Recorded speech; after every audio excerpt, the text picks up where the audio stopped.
political systems of the world have failed us. Socialism has failed. The capitalism is failing.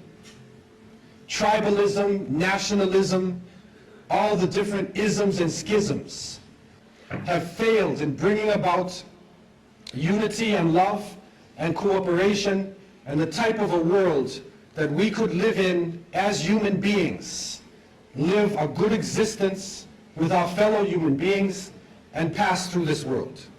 And that all of their business dealings, all of the economic dealings done in ignorance should be abolished. That they should not involve themselves in oppression in any way. And so the truthful ones are not only those who claim to be on the right path, but those who are actually doing the work of those who are on the right path, who are not arrogant to other people, that we could also benefit from this. There would come, in the end of time, great liars, and they will come to you with a type of speech that you nor your parents have ever heard of before. Beware of them. Beware that they take you astray. And we are witnessing today, with the advent of the new technology, that human beings have the ability to send information throughout the planet simultaneously. We have the ability to witness events in other parts of the world. In Europe, we can witness these events. But at the same time, we can be confused simultaneously. The whole world can be lied to at once. And they have the ability to twist around, to develop, to put together images and sounds, and to develop this story, which, although it is not true, appears to be true. And you know it's not true, but you watch it as though it is true, and it affects the way you think. They will come to you with a type of speech that you nor your parents have ever heard of before. You have never heard this thing before. I began to look for my roots, to look into my family, to try to connect this with what I was seeing on the television and what I was being given in the educational system. And one of my grandparents was a native, as you would call the Aboriginals, you would say it here. One of my grandparents was an Aboriginal person in North America. And every human being is supposed to be innocent until proven guilty. People have nothing to do with the Middle East, nothing to do with any of this, are suffering behind this. But at the same time, we begin to see the climax of a major change in society, the climax of a new world order. And we begin to see a type of integration between information technology and trade. We begin to see the economy, politics, culture, and ideology being transported simultaneously from nation to nation. And with this technology, with the ability to transport ideas, the very value systems of people, the way that they eat, what they enjoy to do, how they enjoy recreation, their racial concepts, their culture, their ideology being transported all around the world, a type of globalization. And with this boom in the information technology, and with this major event that takes place, now it comes to a culmination, and it starts to reach a high point. And so the innocent people, we look at this, and we say, what is going on? What is happening to the world that had so many different varying views, different nations, different ways of approaching things that can complement each other? Now we see politics is stripped of real power, that the economy governs all social exchange. We see that the states serve the financial power structures, that the real power is no longer in the hands of the generals, but the real power now switching to the hands of the people who run the economy, to the banking systems. And then we see that politicians play the role of public relations officers only to control the masses, either by lulling them to sleep or by terrorizing them. And then we see that the masses of the people become helplessly preoccupied. Their lives are now bombarded with a series of cultural events. And these cultural events start to become the most important things in their lives. The World Cup, the Major League Series, the rugby, the cricket, the hockey, the tennis. Whatever the sport may be, we see whole nations coming behind sports. And the national heroes become sporting people, the soccer players. Who kicks the little ball inside of the net? He becomes the hero of the nation when people are dying on the ground. But yet we become preoccupied with this. And it becomes a type of indoctrination happening to us. And with the use of powerful music playing on our emotions, with videos now being taken to the furthest extremes in the planet, people's thinking processes are changing. People are now in love with the superheroes, even confused about their own identity, trying to change themselves, change the color of their hair, change their eyes, change the way they dress, change the way they talk. I mean, what is that doing in my hand? I remember this. Do you remember this? This is part of, like, we had a mass party. Definitely had a mass party.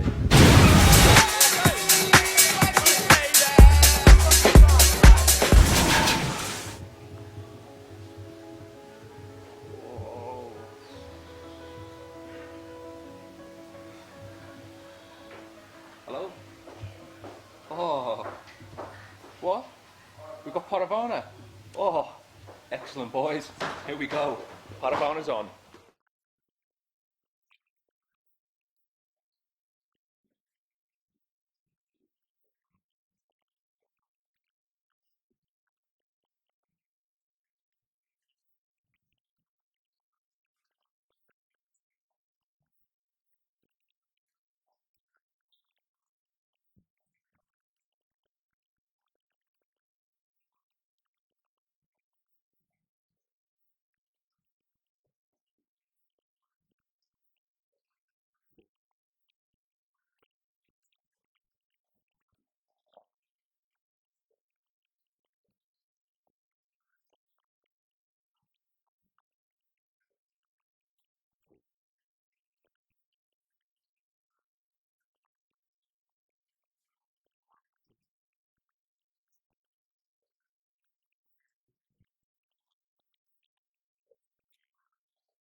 I was going anyway to that part of the world, and Chase had business with the leading commercial bank in Iraq, and so I was going for that.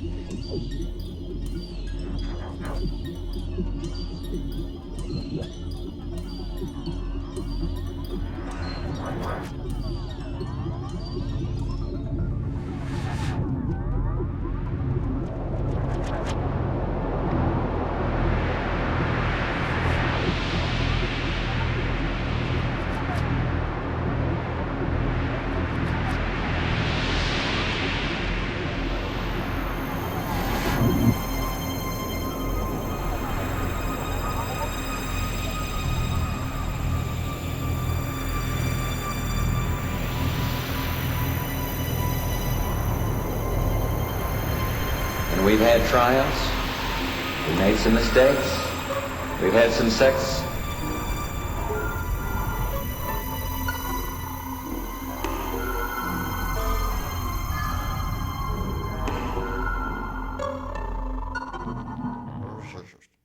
Global truce. Right now.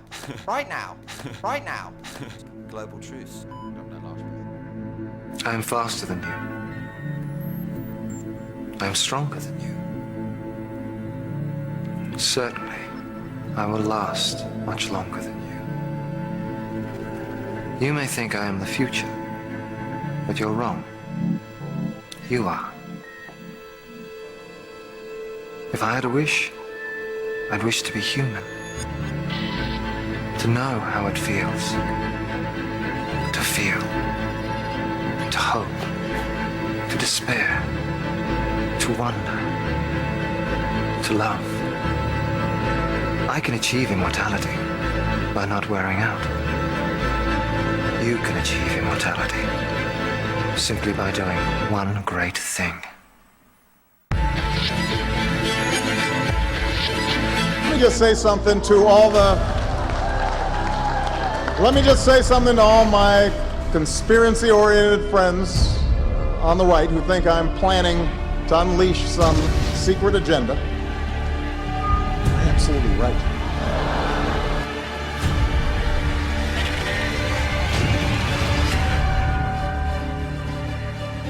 Integrating technology with human evolution seems like such a good sell for man. You're building a better you. But the fact is, it's just simply not true. Human augmentation. Surf industry. Rising deaths on the street. This is a business that's driven by fear. If I don't improve myself, if I don't augment myself, then I'll be less intelligent, less capable, less strong than the rest of the human race. Augmentation is a huge business for these corporations, and we're paying for it by sacrificing our humanity and freedom. Violent clashes. Reports of human experimentation. And we have to ask the question, are we playing God? We've been integrating ourselves with technology for decades now, replacing damaged limbs with mechanical limbs, implanting data chips into our bodies, which give away huge amounts of information to governments and corporations all across the globe. At no point have they thought about the consequences of their actions. They actively encourage you to exchange your perfectly functional body parts for upgraded augmentations. What they are doing is ethically and morally wrong, and they should be brought to justice. Growing numbers of people experiencing Today, Surf Industries signed a new historic military deal. I know that they are creating mass quantities of military-grade augmentations.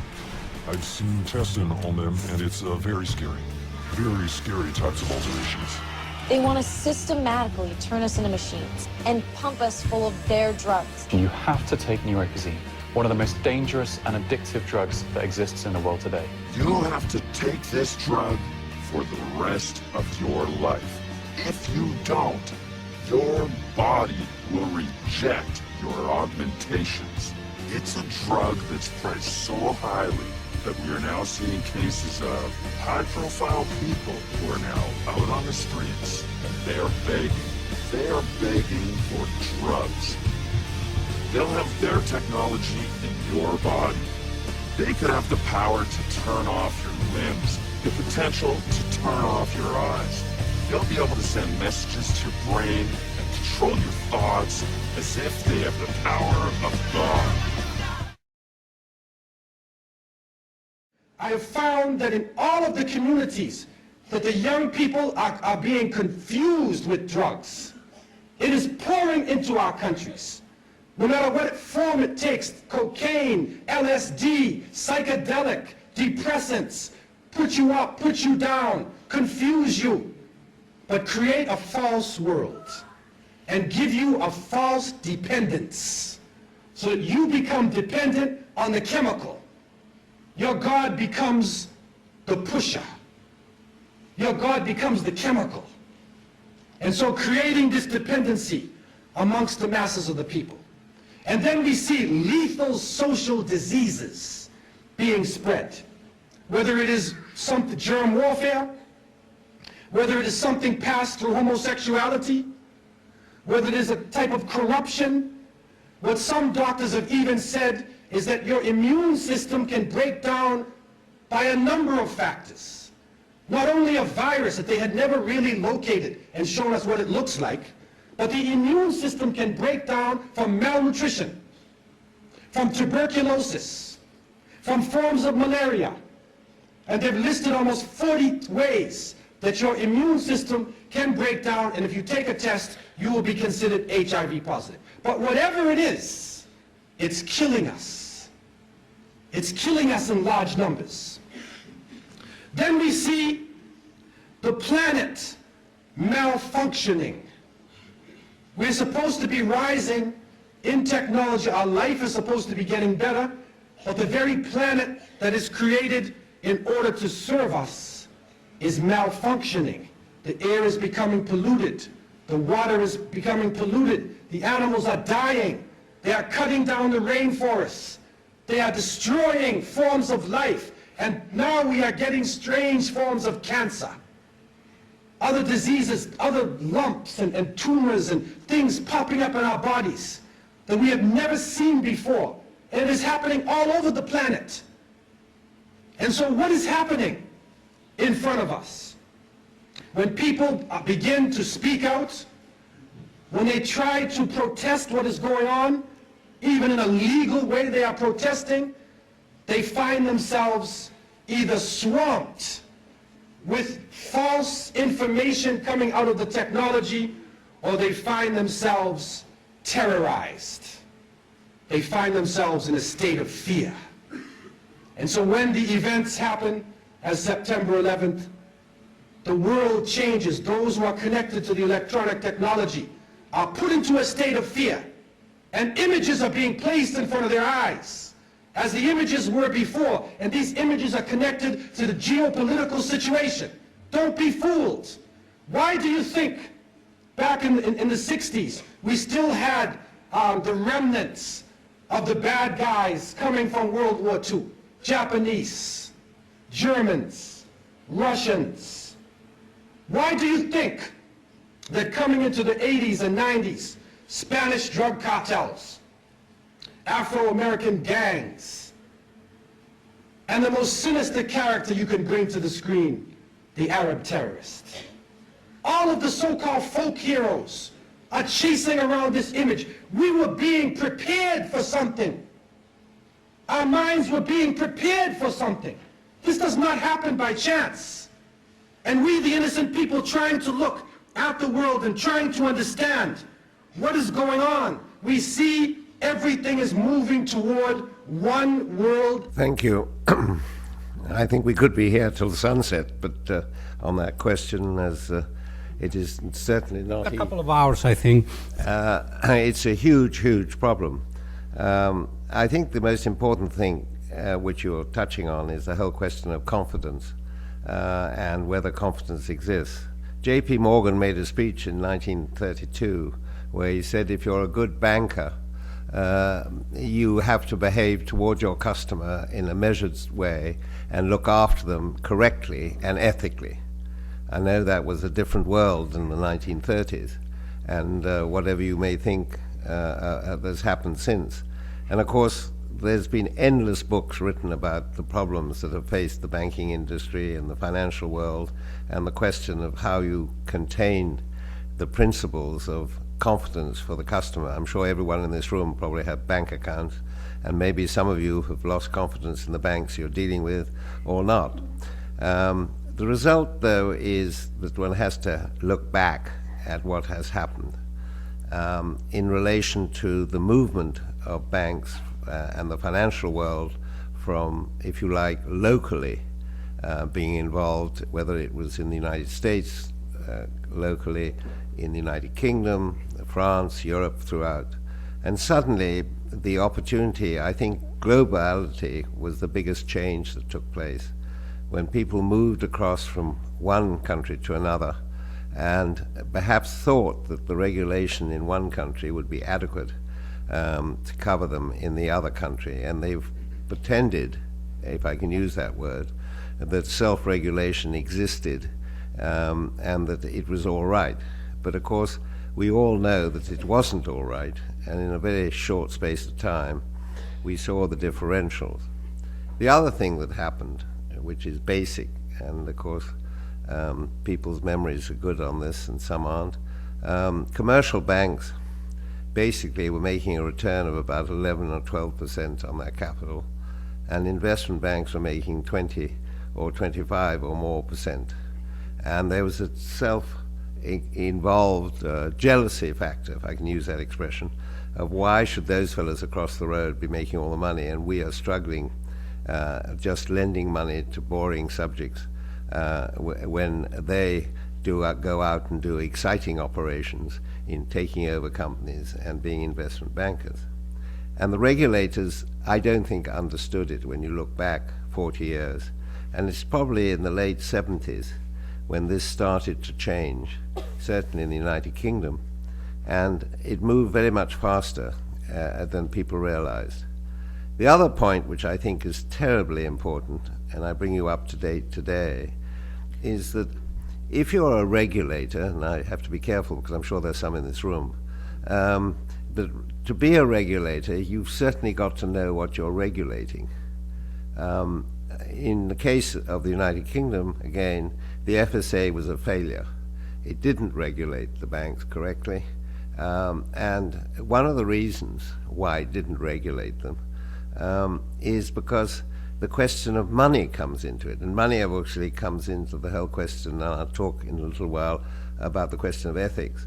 But in the case of regulators, you have to pay people to regulate who are people who are paid 50 times more than the regulator.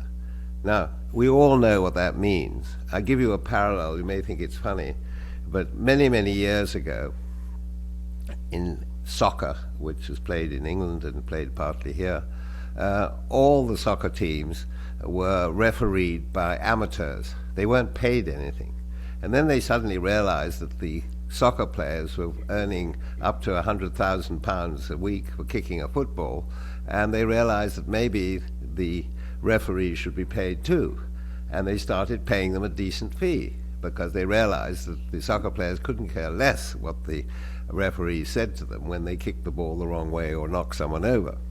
And if you take the same example in banking or the financial world, this is what happened. And today, I still think, and I put a proposition forward the other day, and I still believe it, that all banks should, by a percentage system of working it out, put money into a pool, which then the regulating system or the central regulator would be able to indulge in hiring people with a decent salary to do the regulation.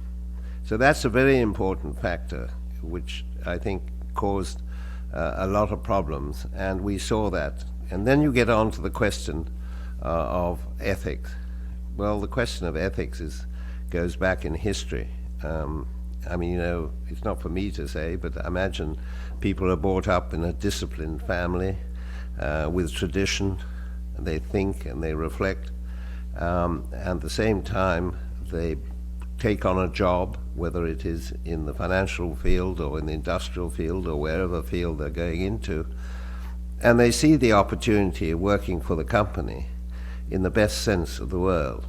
But at the same time, someone might see the opportunity of making more money if they worked outside and did other things, and the money factor gets more and more important, and we've seen that again too during the traders on the floors. The traders were much more interested in making money, and they were rather like footballers because they used to be moved across from one company to another. If a fellow made $50,000 this week and the fellow came up and said, look, if you come to me, we'll make $100,000 next week, they moved across. Now, is that ethically right? No, but it has happened. And I'm not here to talk about certain companies, but there are two examples recently of the same sort of thing. One is UBS, and the other is Vegland, both Swiss banks, who inveigled on the point of convincing US citizens that if they opened accounts with the banks, they wouldn't have to pay US tax.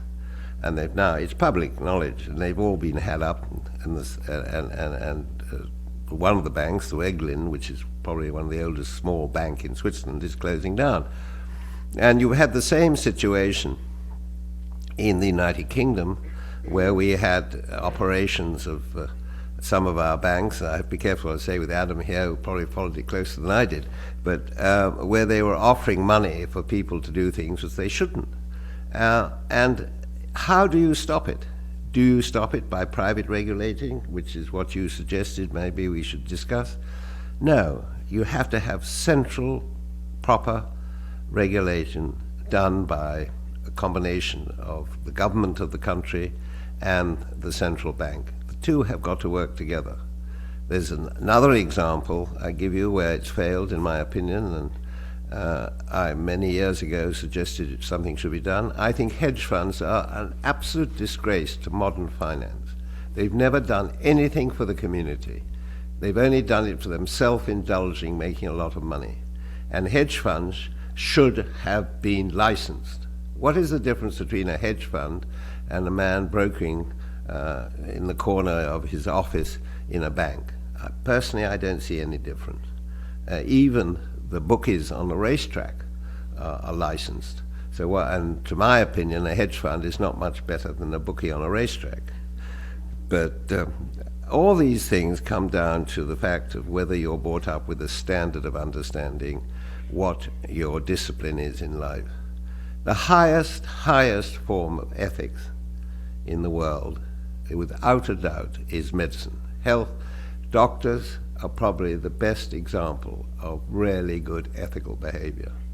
And they are licensed, and if anything goes wrong, we know what happens. Bankers are not the highest form of behavior. I'm not saying that I'm against banking, but I believe that they have to be taught, and I have to be careful what I say. But the other thing, if I may, and then I'll shut up, in relation to this country, you have a much bigger problem, which is not to do with, it's to do with ethics, but of a different sort. You have trespassed into the electoral system by allowing people to pay billions of dollars to become president of the United States or to become elected to your Congress. We have very, very strict rules. I think that for the younger generation and future generations is one of the most dangerous things that's happened to America, because you cannot believe, I would say maybe 80% of the people are honest, but you only need to have that huge sum of money being spread around to gain political advantage, being used unethically. And I'm very sad to think, because we love this country and we know what a great country it is, that no one stands up to change this or to control it. Many, many years ago, I, with a very important American industrialist, went to Washington with a plan and put it forward, saying, why don't you just look at what we do in England and try and look at it? And they just threw it out of the window. They weren't interested. But I think that, if you don't set an example on ethics at the top, how do you expect people at the bottom to behave correctly? Right. Well, as people know, Joseph Ratzinger and Pope Benedict stepped down, the first pope in peacetime ever to have done that. And he did that the same month that our verdict came in the common law court last February.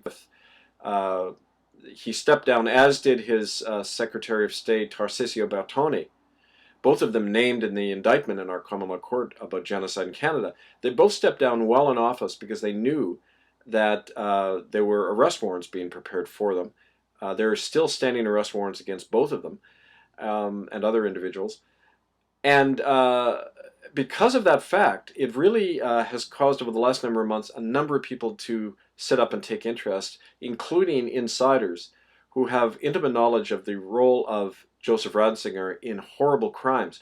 Now, Toos Nijenhuis is a Dutch woman.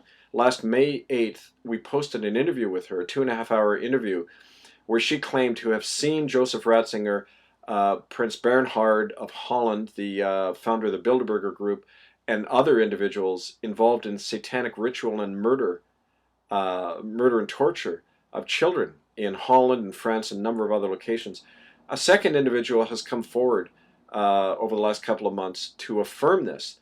A woman who I interviewed in New York City, who says that she was a member of an intergenerational satanic cult. So these are families highly connected to powerful political and religious groups, in this case the Catholic Church. And she says that she witnessed Joseph Ratzinger take part in the ritual murder, rape, and killing of a young 9-year-old girl at a French chateau in 1987. Now that agreed with what Toos Nienhuis had told us about having been taken to places in France, in Carnarvon Castle in Wales, and various other places where these horrible things went on involving the murder of children, the ritual slaying of children.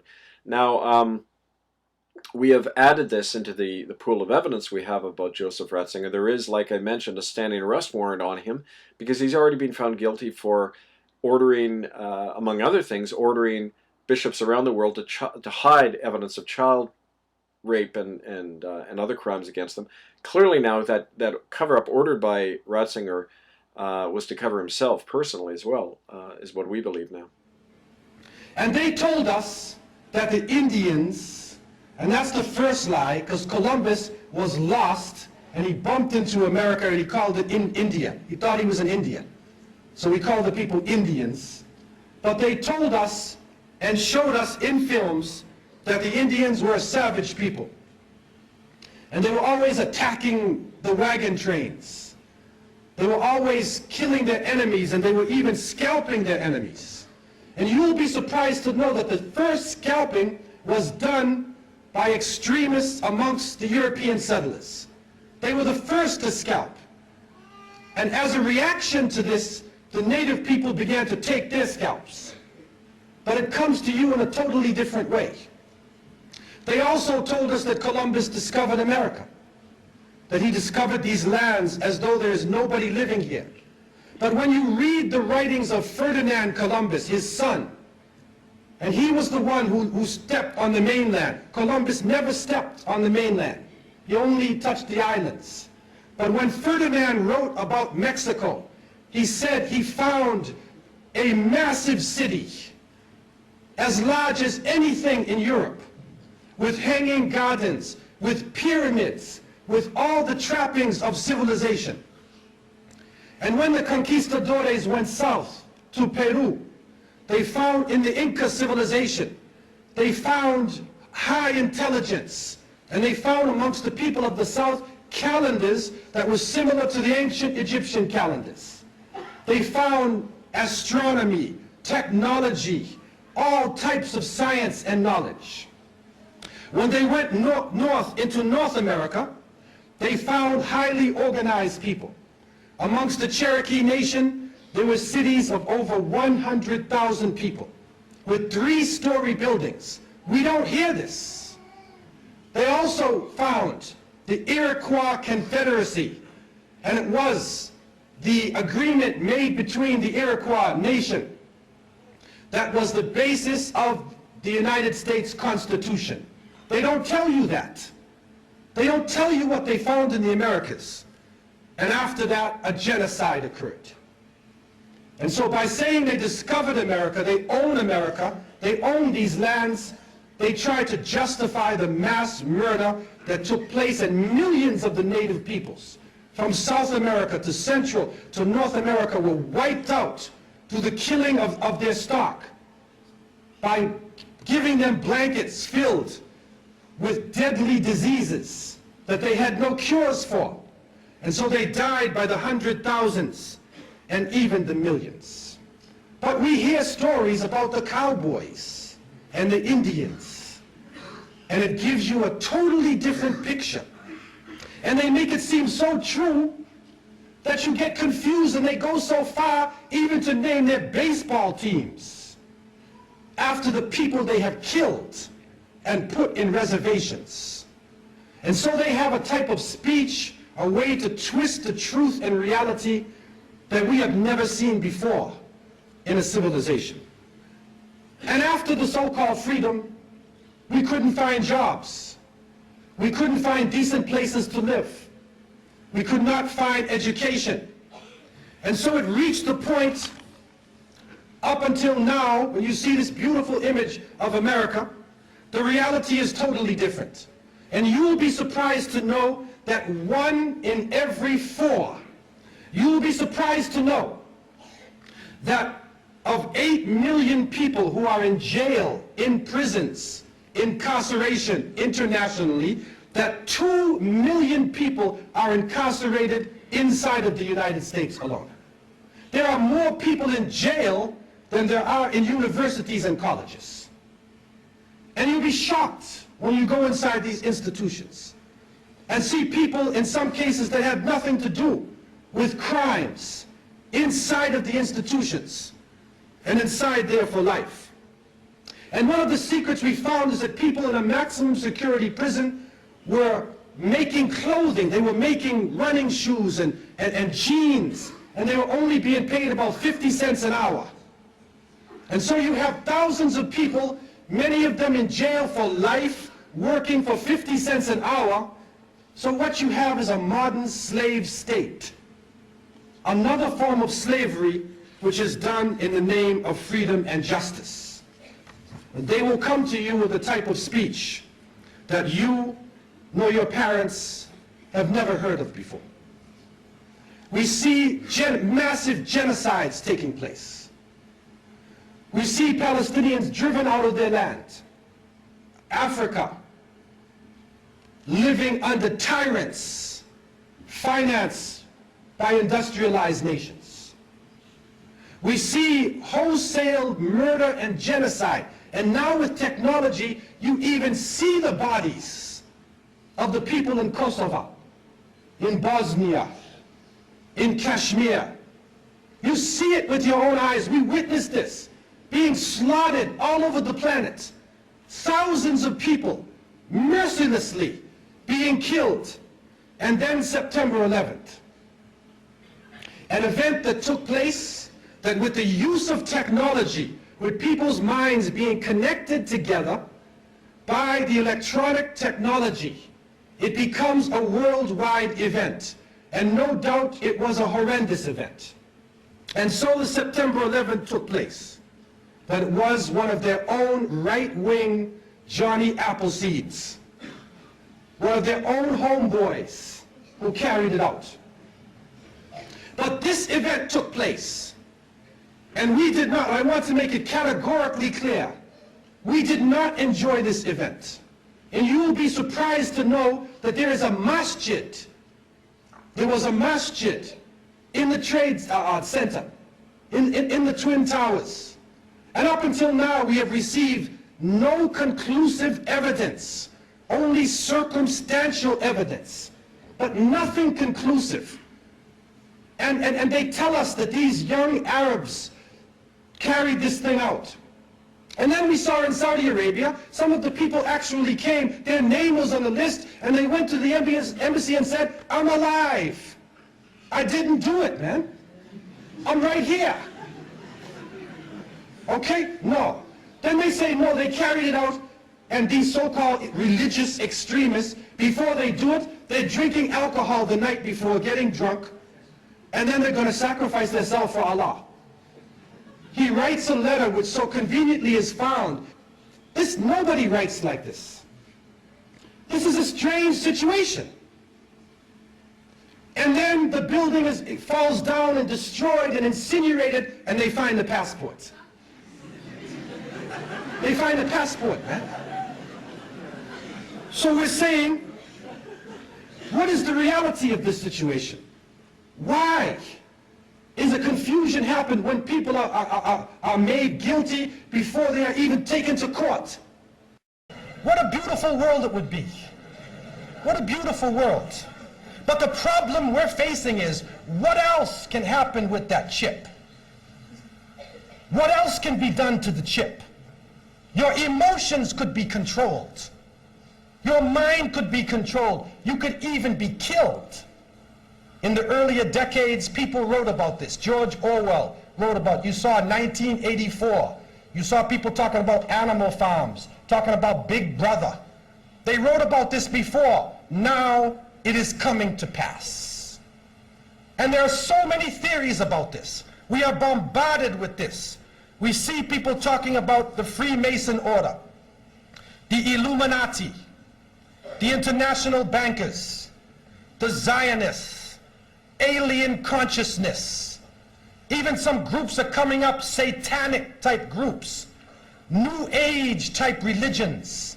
All of these coming up, and what we find in most cases is that all of these groups are worshiping a force. If you go to the highest level of these groups, you see they are doing a type of worship. It is not to God. The polytheism, worshiping other gods, and fortune telling. And people are involved in superstition and in fortune telling, getting their palms read, going to people, to the magic people in order to get married, or in order to hurt somebody, or in order to be successful in business, afraid of numbers, afraid of 11, afraid of 13, afraid of 666. And so fear is placed in the hearts. Superstition is placed in the hearts. And behind it, a lying deceiver. You think you're going to paradise. You think you're enjoying yourself. But the alcohol and intoxicants is killing your body. Lethal social diseases is cutting down your population.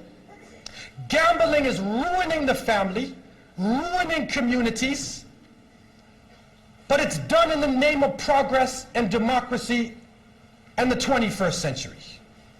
And this is a picture in Gehenna, in hell, when the people are down burning in hell. And he said, I had no authority over you, but I called you and you came. I had no authority over you. And they really have no authority over us. But they call us, they put out the signals, they put out the advertisement, and we follow them. People of conscience, people of goodness, who knew this world, racism on the rise, murder being spread all throughout the planets, all of these secret societies, is the evil one, then he will attack the holders of truth. And so the reality is, so nobody cares what your name is, but you have to realize that we have an interest-free economy. It will be a cooperative system where if you have land and the bank gives you money, if your project succeeds, you both succeed. If your project fails, you both fail. Now, if you borrow money, if you fail, the bank wins and you fail. How many people know the pressure of living under a mortgage or a bond? It follows you all your life. Some people pay the bond for 20 years, hard labor, and then when they can't pay, their house is taken away from them. Some of them never live to see the fruits of their labor. It is burnt up in papers. Spend time, father, spend time with your children. Mother, spend time. Don't spend all your time chasing the dollar, chasing something which will rise and fall in the twinkling of an eye. But we encourage the strong institution of the family. It is the God consciousness. That is how you should judge an individual. That in using technology, we would not be destroying life, but enhancing life, developing the earth, and not just developing plastics and trying to make more money with our science and technology. Why are we under attack? That is the job of deception. And the deception has come in this new globalization form, this spread of technology. It is now shifted to us, trying to make us into an evil force.